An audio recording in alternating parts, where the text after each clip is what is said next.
सभी वैष्णव और वैष्णवी के चरणों में मेरा प्रणाम है। आज के दिन में जो जपा टॉक हमारे बीच में लेके आ रहे हैं, वो है एक बहुत ही विशेष भक्त है। उनका नाम है प्रियंका भल्ला माता जी। तो प्रियंका भल्ला माता जी का हँसमुख चेहरा और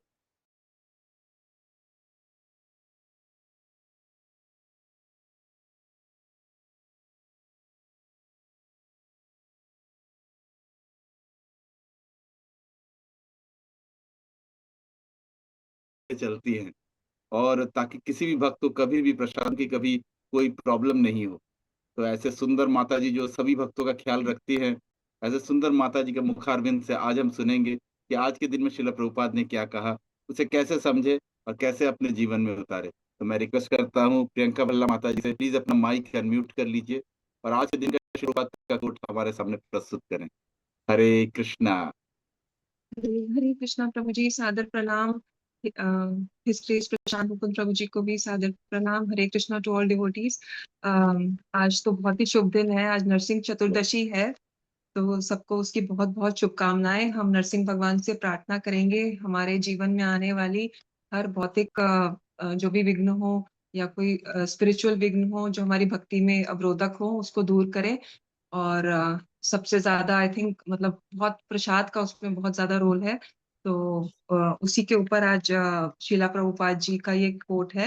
30th अप्रैल को पीजी में 1976 में शीला प्रभुपाद जी बोल रहे हैं, we are giving you prasadam by eating, eating, eating, eating. You one day will become Krishna conscious simply by eating.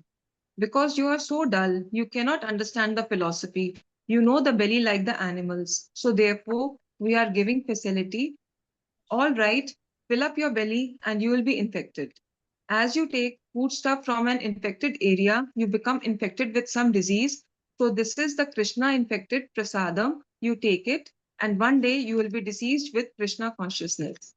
तो बहुत ही प्यारा शीला प्रभुपाद जी का ये कोट है, जिसके अंदर उन्होंने प्रसाद की महिमा के बारे में बताया है कि चाहे कोई फिलॉसफी समझ पाए या ना समझ पाए, लेकिन अगर हम उसे प्रसाद देते हैं, बहुत ही प्रेम पूर्वक बनाया हुआ प्रसाद जिसमें कि हमने चैंटिंग करी हुई हो, हमारे हृदय में भगवान के प्रति प्रेम हो, हमारे गुरु के प्रति श्रद्धा हो, तो वैसा प्रसाद अगर हम किसी को भी खिलाएंगे जो कि अभी भक्ति में नहीं है, तो उसका इन्फेक्ट होना डेफिनेट ही है। जैसे कि कोई भोजन हम जो कि ठीक नहीं है, उससे इन्फेक्शन हो जाता है, हमें जॉन्डिस हो जाता है, टाइफाइड हो जाता है।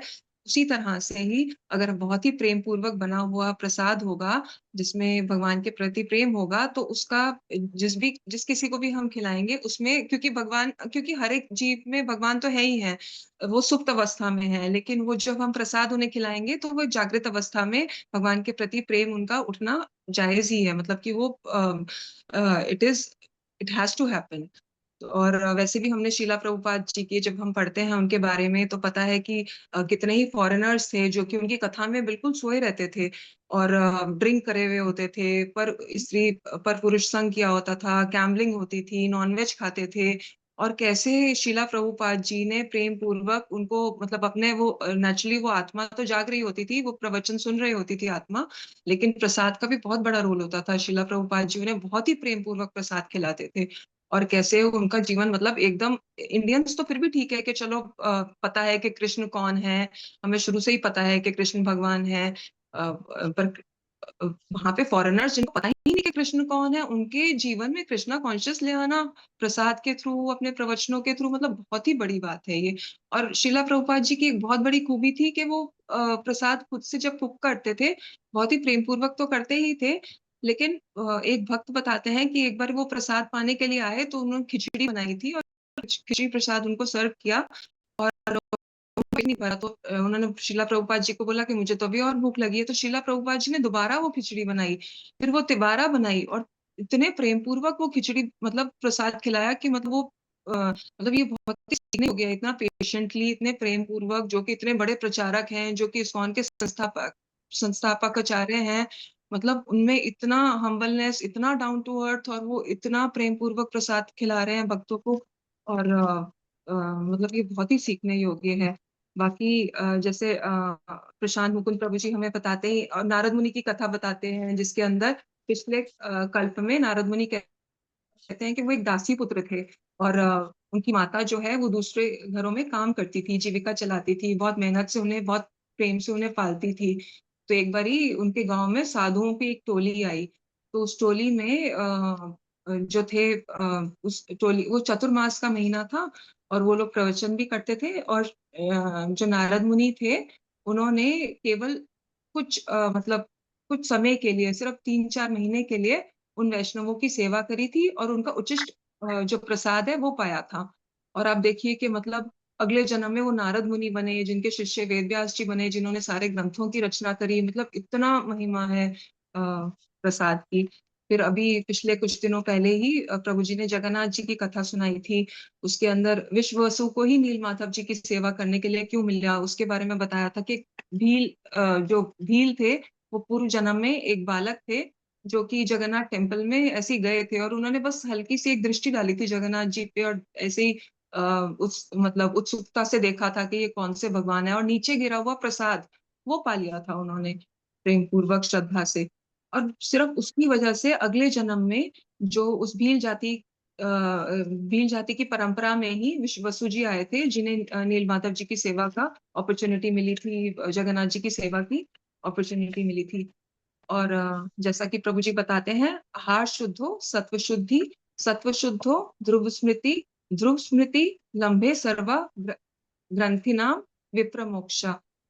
इसका अर्थ है from purity of food comes purity of mind, from purity of mind comes constant remembrance of God and from constant remembrance of God one becomes free from all bondage. तो इसके अंदर कितना प्यारा बताया हुआ है कि जो हमारा जो भी हम प्रसाद पा रहे हैं, उसपे हमें कितना कॉशियस रहना है, क्योंकि वो डायरेक्टली हमें इफ़ेक्ट नहीं करेगा। जैसे कि हम ठंडा पानी पीते हैं, हमें पता चल जाता है हमारा गला खराब हो रहा है, एकदम डायरेक्ट इफ़ेक्ट आता है। लेकिन ये इतने सूक्ष्म लेवल पे वर्क करेगा ना, मतलब अगर हम बाहर का भोजन खा रहे हैं जो कि चाहे हमने भोग भी लगा दिया हो, उससे भी कुछ नहीं होता, उससे सिर्फ़ पाप नष्ट होंगे भोग लगाने से। लेकिन अगर बाहर किसी ने भी भोजन बनाया है, एक तो हमें पता नहीं उसने कितनी प्योरिटी से बनाया, हाथ धोए कि नहीं धोए, स्नान किया कि नहीं किया, वो भी नहीं पता। दूसरा उसकी चेतना में उस टाइम क्या चल रहा था? अगर मान लीजिए कि कोई बहुत ही क्रोधी व्यक्ति ने वो भोजन बनाया है, हम बाहर से नमक पारे ले आए, समोसे ले आए, हमने भोग तो लगा दिया और वो पा भी लिया, पाप तो उसमें से नष्ट हो गया, वो ठीक है। लेकिन उसमें जो चेतना है, वो नष्ट प्रभु जी बताते हैं, वो कभी नष्ट नहीं होती है। तो हमें बहुत ही कॉशियस रहना चाहिए क्योंकि ये सूक्ष्म लेवल पे वर्क करता है प्रसाद। तो इसलिए हमें बहुत सिर्फ़ कोशिश करनी चाहिए कि सिर्फ़ जो चैंटिंग करते हैं, जो बहुत ही प्रेम पूर्वक भगवान के लिए ऑफ़र करके पहले से एक संबंध है उनका और एक्चुअली मैंने भी नोटिस किया जैसे जब तक प्रभु जी थे, हम प्रवचन भी सुन रहे थे, भगवान से एक रिश्ता भी डेवलप हो रहा था, लेकिन जब तक श्री श्री राधा रासबिहारी जी हमारे घर प्रभु जी ने स्थापना नहीं करी थी, तो वो वाला रिलेशन एक भगवान से डेवलप नहीं हुआ था। मतलब प्रसाद के थ्रू मैंने नोटिस किया है कि जब हम प्रसाद बनाते हैं, तो हम भगवान से वार्तालाप करते हैं। भगवान ध्यान से खाना, थोड़ा गरम है, भगवान इसमें ना आज ना थोड़ी मिर्ची ज़्यादा हो गई है, प्लीज़ देखना ना आज आपको कोई मिर्ची ना लग जाए। या हमारे मन में ना बहुत भाव होते हैं कि भगवान आज कैसा लगा आपको प्रसाद? तो वो एक रिलेशन डेवलप होता है भगवान से। तो वो जो रिलेशन डेवलप होता है उससे हमारा भगवान के क्योंकि हम भगवान के लिए कुछ कर रहे हैं, इससे पहले तो हम भगवान के लिए कुछ करते ही नहीं थे। तो वो रिलेशन नहीं डेवलप हो पाता था। अब हम दिन में 2 बार, 3 बार या हम कुछ पी रहे हैं तो भगवान बहुत गर्मी लग रही होगी, आज हम आपको देखो हम आपके लिए ठंडा-ठंडा नारियल पानी लाए हैं, आपको अच्छा लगेगा। तो वो एक रिलेशन डेवलप होता है, वो बहुत ज़रूरी है भगवान से रिलेशन डेवलप करना। तो प्रसाद उसमें बहुत हेल्प करता है। फिर दूसरा भगवद गीता 9.27 में भी श्लोका में भी आता है, यत् करोसि, यत् अश्नासि, यत् जुहोसि ददासि यत्। यत् तपस्यासि कौन्तेय तत् कुरुस्व मद अर्पणम। भगवान इसके अंदर बोलते हैं कि whatever you do, whatever you eat, whatever you offer और give away and whatever austerities you perform, do that O son of Kunti as an offering to me. तो भगवान भी इसमें यही बोल रहे हैं कि आप जो कुछ भी खाते हो, जो कुछ भी आप तपस्या करते हो, वो आप एज़ एन ऑफरिंग करो आप मेरे लिए। तो ये चीज़ बहुत ज़रूरी है। और दूसरा मैं अपने कुछ पर्सनल एक्सपीरियंस भी शेयर करना चाहूँगी। जैसे कि 2012 की बात है, तब प्रभु जी हमारी लाइफ़ में नहीं आए थे। प्रभु जी 2017 में मिले हमें डीवाईपीएच के थ्रू। तो तब मेरे को याद है मेरी ना नई-नई प्रमोशन हुई थी और ऑफ़िस में बहुत हेक्टिक शेड्यूल रहता था, बहुत ही हेक्टिक। और घर में भी बच्चे छोटे थे, उनको भी पढ़ाना, मदर इन लॉ थी, हस्बैंड थे, सबकी केयर करनी होती थी। मदर इन लॉ काफ़ी बीमार रहती थी। तो मैं ना स्ट्रेस को मुझे डील करना नहीं आया, तो मैं इतनी बीमार पड़ गई थी कि मतलब द्वारका का कोई हॉस्पिटल नहीं छूटा होगा, और वो डायग्नोज ही नहीं हो पाता था कि प्रॉब्लम है क्या, वेट रिड्यूस हो रहा था, कुछ काम नहीं किया जाता था। I was around only 38 years old। तो तब उसके बाद मैंने अपने एक गैस्ट्रो वाले डॉक्टर हैं उनको दिखाया, वहां पे एडमिट हुई, तो सारे टेस्ट हुए। तो उसके बाद जब उन्होंने मेरे को दवाई दी, तो वो माइंड के लिए दी। तो मैंने उन्हें पूछा, मेरे को तो पेट की प्रॉब्लम है, आप माइंड की दवाई क्यों दे रहे हैं? आप माइंड रिलैक्स करने की दवाई दे रहे हैं। तो उन्होंने मेरे को बताया कि हमारा माइंड और गट आपस में एकदम कनेक्टेड होता है। तो अगर हमारा मन मन शांत रहेगा तो हमारा गट भी शांत रहेगा। और आपको जो ये प्रॉब्लम हुई है, ये तो आपको जीवन भर अब झेलनी पड़ेगी। और मे बी कंट्रोल हो जाए, बट ये जाती नहीं है। बट आप बिलीव नहीं करेंगे, जब से प्रभु जी मिले, हमने चैंटिंग शुरू करी, प्रसाद ऑफर शुरू करा, प्रसाद ही पाना शुरू करा, तो वो दवाई तो दूर दूर तक अब कभी नहीं लेनी पड़ती। और मतलब कि एक्चुअली मैंने फील करा कि जो भी हम बना रहे हैं प्रसाद, अगर हम बहुत ही अच्छे भाव से बना रहे हैं, तो प्रसाद पाने से टचवुड, इवन मेरी जन्मपत्री में भी लिखा हुआ था कि आपको फिर से मतलब बहुत ज्यादा हेल्थ इशू होगा एट द एज ऑफ मतलब 2022 में होना था। बट टचवुड, ये गुरु की ग्रेस है और भगवान की कृपा है कि वो भी प्रॉब्लम नहीं आई। और दूसरा जो भी मेरे को पेट से रिलेटेड इशू था, प्रसाद पाने की वजह से वो भी दूर हो गया। और वहीं पर मेरे कुछ फ्रेंड्स थे जिनको मैंने भक्ति में जोड़ा था। प्रभु जी की कथाएं भी डेली सुन रहे थे, भोगा भी ऑफरिंग कर रहे थे, चैंटिंग भी कर रहे थे। मतलब ऑफिस के कुछ ऐसे फ्रेंड्स थे, कथा में भी आ रहे थे रेगुलरली। बट वो ना कुक के हाथ का भोजन पा रहे थे, और उन्हें बार बार बोलती थी कि प्लीज आप प्रसाद बनाओ, क्योंकि आप बाकी चीजें डेलीगेट कर दो, डस्टिंग डेलीगेट कर दो, क्योंकि स्त्री शरीर में हम लोगों के पास काम तो बहुत होते हैं, और वर्किंग होने की वजह से बहुत ही काम हो जाते हैं। तो आप बाकी चीजें डेलीगेट कर दो, लेकिन आप कुकिंग, कटिंग चॉपिंग बनाना, एटलीस्ट कुकिंग करना, कटिंग चॉपिंग चाहे आप फिर भी करा लो, बट कुकिंग खुद से करो, खुद से भगवान को ऑफर करो। वो सब कुछ कर रहे थे, बट जस्ट बिकॉज के वो कुक के हाथ का खा रहे थे, धीरे धीरे ऐसा हुआ कि उनका कथा में आना छूट गया। उसकी वजह से ऑब्वियसली उनका चैंटिंग छूट गई, फिर भोगा ऑफरिंग छूट गई। मतलब वो मैंने देखा उनका कैसे कैसे सिर्फ प्रसाद की वजह से उनका कैसे कैसे भक्ति में जो अच्छा हो रहे थे, तो वो डिटर्मिनेशन क्योंकि नहीं आ पाता ना, क्योंकि वो जो भी कुक कर रहा होता है, वो अगर उसकी चेतना में ये है कि अभी तो मुझे अगले घर में जाके भी कुकिंग करनी है, अभी तो मुझे देर हो रही है, या पैसे कैसे आएंगे, उसके चेतना में जो जो चल रहा होता है वो एज इट इज हमारे चेतना में ट्रांसफर होता है। तो इसलिए हमें प्रसाद के ऊपर बहुत फोकस करना चाहिए। और घर में जैसे मैं जब प्रसाद अपने फैमिली में देती हूँ, तो बहुत मैंने देखा है कि उनकी चेतना में बहुत प्रभाव आया। हालांकि वो भी उतना डिवोशन से नहीं कर पा रहे हैं भक्ति, लेकिन अगर वो गुस्सा करते थे तो उनका गुस्सा बहुत शांत हो गया है। अगर वो स्ट्रेस में रहते थे या डिप्रेशन था थोड़ा सा, तो उनको वो चीजें बहुत शांत हो गई हैं। तो मतलब प्रसाद की बहुत ही महिमा है, ये हमें बहुत ध्यान रखना चाहिए। और जैसे कि भगवान 3.13 में भी कहते हैं, the devotees of the lord are release from all kinds of sin because they eat food which is offered first for sacrifice. Others who prepare food for personal sense enjoyment verily eat only sin. तो इस चीज का हमें बहुत ध्यान करना चाहिए कि एक तो इस चेतना से बनाना कि हाँ पाप नष्ट होते हैं, लेकिन एक और उससे भी एलिवेटेड लेवल पे बनाना कि भगवान कितना प्रसन्न हो रहे हैं, हम अपने भगवान के लिए बना रहे हैं। वो ठाकुर जी जो हमें सब कुछ प्रोवाइड कर रहे हैं, हम उनके लिए बना रहे हैं। आज वो एक पाके कितना प्रसन्न होंगे। तो वो जो एक रिलेशन डेवलप होता है ना भगवान से, उस चेतना में हमें हमेशा बनाना चाहिए। किचन की प्योरिटी का हम ध्यान रखते हैं कि बहुत सफाई है, बहुत सब कुछ है, लेकिन अगर हमारा मन उस टाइम अशांत है ना, तो उस टाइम हमें कुकिंग छोड़ देनी चाहिए। कुछ टाइम बैठ के चैंटिंग करनी चाहिए, और भजन लगा के, प्रभु जी की कथा लगा के। क्योंकि जब हम कथा के उसमें होते हैं ना, तो हम ये सोच रहे होते हैं कि अरे भगवान ने ये भी करा, भगवान ने ये भी करा, भगवान कैसे हैं, भगवान कितने अद्भुत हैं। तो उनसे एक प्रेम डेवलप होता है, एक रिश्ता डेवलप होता है। तो ऐसे टाइम में अगर हम कुकिंग करते हैं, तो वो कुकिंग हमारे प्रसाद में रिफ्लेक्ट करती है। और वो डेफिनेटली हमारी चेतना पे वर्क करती है, जिसे भी हम प्रसाद दे रहे हैं उसकी चेतना पे वर्क करती है। तो इसीलिए हम लोगों का जीवन उसके थ्रू परिवर्तित कर सकते हैं। तो प्रसाद में बहुत शक्ति है। थैंक यू सो मच प्रभु जी फॉर गिविंग दिस सेवा। मुझे बोलने की काबिलियत नहीं है, जो भी है सब प्रभु जी से ही सीखा है। तो मेरे से कोई त्रुटि हुई होगी तो प्लीज माफ कीजिएगा। हरे कृष्णा। हरे कृष्णा। वेरी नाइस माता जी, आपने बहुत सुंदर प्रसाद की महिमा बताई है कि किस प्रकार से प्रसाद से ही हमारे चित्त की शुद्धि होती है। और प्रभुपाद ने ये चीज करके दिखाई है, ये भी आपने बहुत सुंदर उदाहरण दिया है कि किस प्रकार से प्रभुपाद ने पूरे विश्व का परिवर्तन कर दिया सिर्फ खिचड़ी प्रसाद पे लोगों को बांट के। तो सचमुच ये बात सही है कि फिलोसफी सभी लोगों से डाइजेस्ट नहीं होती है। जितने भी फिलोसफीज हैं विशेष करके कृष्ण कॉन्शियसनेस की फिलोसफीज बहुत ही डीप फिलोसफीज है। और एक के बाद जितने भी हम डेप्थ में जाते हैं, नई नई परतें खुलती है। सेम कथा है, सेम लीला है, लेकिन उसको समझने का नजरिया हर किसी का अलग है, और वो किस भक्ति में डिफरेंट डिफरेंट वेज से लोग समझते हैं, अपने अपने तर्क प्रस्तुत करते हैं उसके लिए। और हम लोग देख सकते हैं कि इसको समझना सचमुच में कठिन है, ये उतना आसान नहीं है जितनी भगवान श्री कृष्ण की लीलाओं को सामने से ऑन फेस पे जो हमें लगता है वो वैसा एक्चुअली है नहीं वो। तो ये आचार्यों के माध्यम से होता है। हमारे शिक्षा गुरु प्रशांत कुमार प्रभु जी भी काफ़ी बार हम लोग को समझाते हैं, जब हम लोग अकेले बैठते हैं, कि कैसे भगवान की इन लीलाओं का और क्या-क्या इसका अर्थ है, ये कैसे-कैसे ये प्रकट होती है। तो ये इतनी डीप चीज़ों को समझने के लिए प्रभुपाद भी यहाँ पे बोल रहे हैं कि you can not digest philosophy. Philosophy digest करने की तुम में क्षमता नहीं है, लेकिन हाँ, जो प्रसाद है वो तो सभी लोग डाइजेस्ट कर सकते हैं। और इनफैक्ट जगन्नाथपुरी में भी भगवान जो जगन्नाथ जी हैं, वो भी यही बोलते हैं कि तुम लोगों से कलयुग के लोग पतित लोग हो, तुमसे कुछ नहीं होने वाला है, तुम प्रसाद ही पाओ। प्रसाद पाके तुम मेरे तक आ सकते हो। तो ऐसे आपने बिल्कुल सही कहा माता जी की प्रसाद के माध्यम से ही हमारे चित्त की शुद्धि हो सकती है।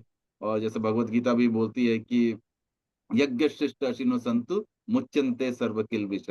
मतलब जो भी हमारे मन के अंदर में जितने भी कल्मश हैं, उसको अगर समाप्त करना है तो भगवान को ऑफर्ड फूड से ही हम कर सकते हैं, क्योंकि उस इसके अलावा और कोई तरीका नहीं है। अगर हम स्वयं के लिए बना रहे हैं, भुज्यन्ते ते त्वघं पापा ये पच्यन्ति आत्म कारणात्। अगर हम अपने लिए भोजन बना रहे हैं, या अपनी खुशी के लिए भोजन बना रहे हैं, इंद्रिय तृप्ति के लिए बना रहे हैं, तो केवल और केवल पाप ही पा रहे हैं। वैसे प्रशांत भूषण प्रभु जी भी हमेशा यही बात बोलते हैं कि भगवान को हम ऑफर कर ही क्या सकते हैं। ईशावश्यम इदम सर्वम यत् किंचाय जगत्याम जगत। पूरे संसार की सब चीजें तो भगवान की ही है, लेकिन भगवान की ही चीज भगवान को फिर से ऑफर करने से भगवान ही प्रसन्न होते हैं। और डेफिनेटली धीरे धीरे हमारे चित्त का, हमारे मन का परिवर्तन होता है, क्योंकि मन के अंदर की जो गंदगी है वो मिटती है प्रसाद के माध्यम से। और आप तो माता जी प्रसाद की बहुत सुंदर सेवा करती हैं, तो हम आपके लिए बहुत बहुत कृतज्ञ हैं माता जी, कि आप बहुत सुंदर सेवा करती है प्रसादम की। तो साथ ही साथ आज तो बहुत शुभ दिन है। आज श्री नरसिंह भगवान प्रकट दिवस है। आज नरसिंह चतुर्दशी है। तो नरसिंह चतुर्दशी में जैसा कि प्रशांत कुमार प्रभु जी ने हम लोगों को सिखाया है, आज बेसिकली हमें जो है वो फूड प्रसादम से अपने आप को दूर रखना होता है। कोई किसी भी प्रकार का प्रसादम आज ग्रहण नहीं करना है। लेकिन कथा प्रसादम हम ले सकते हैं, चैंटिंग प्रसादम हम ले सकते हैं, ये जितनी चाहे हम कर सकते हैं। भक्तों का संग प्रसादम हम ले सकते हैं, कि हम जितनी चाहे उस प्रसादम को प्राप्त कर सकते हैं। शाम को जब गोधूली वेला आएगी, जिस समय संध्या वेला होती है, उस समय भगवान नरसिंह देव जिस समय प्रकट हुए थे, उसके बाद उनका अभिषेक होता है। अभिषेक होने के बाद फिर हम लोग एकादशी प्रसादम प्राप्त कर सकते हैं। तो इस प्रकार से हम इस दिन को, बहुत ही इम्पोर्टेंट डे है हम सबों के लिए। हम सभी लोग अपने प्रेम पूर्वक भगवान नरसिंह भगवान को याद कर सकते हैं, विशेष चैंटिंग कर सकते हैं, और उनकी कथाओं का श्रवण कर सकते हैं। साथ ही साथ आज के दिन से दुर्ग में प्रभु जी की कथाएं प्रारंभ होने वाली है। सॉरी, कल से, आज नहीं, कल से स्टार्ट हो रही है। तो वो भी प्रसादम आने वाला है। 4 बजे से इवनिंग में दुर्ग में ये कथा प्रसादम हमें मिलेगी। और भगवान की बाल लीलाओं के विषय में प्रभु जी विस्तार से बताएंगे 7 दिनों तक।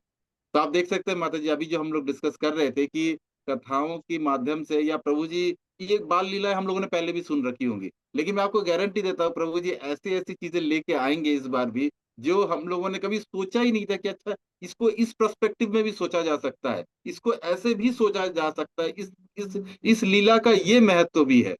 तो इस प्रकार से ये डेफिनेटली फिलोसफी की जो है वो बड़ी ही इम्पोर्टेंट है। और साथ ही साथ प्रसादम तो बहुत ही इम्पोर्टेंट है, क्योंकि प्रसादम से हमारे शरीर का जो पुष्टि होती है, हमारी आत्मा की जो तुष्टि होती है, उसकी वजह से हमें भगवान में भक्ति का विकास होता है। तो आपका बहुत बहुत धन्यवाद माता जी, आपने बहुत सुंदर एक्सप्लेन किया है। हरे कृष्णा। प्रभु आज जी, हम पना प्रभु कब जी बना कथा सकते कहाँ हैं? पे है? कथा कहाँ पे है दुर्ग। प्रभु जी? दुर्ग। दुर्ग बोल के स्थान कहाँ है पे प्रभु प्रभु जी, जी? छत्तीसगढ़ में दुर्ग। छत्तीसगढ़। छत्तीसगढ़ में ठीक है दुर्ग जी, बोल के स्थान है। हम तो नहीं जा कल सकते, हमें रायपुर के को पास लाइव में। कल से हमें कल से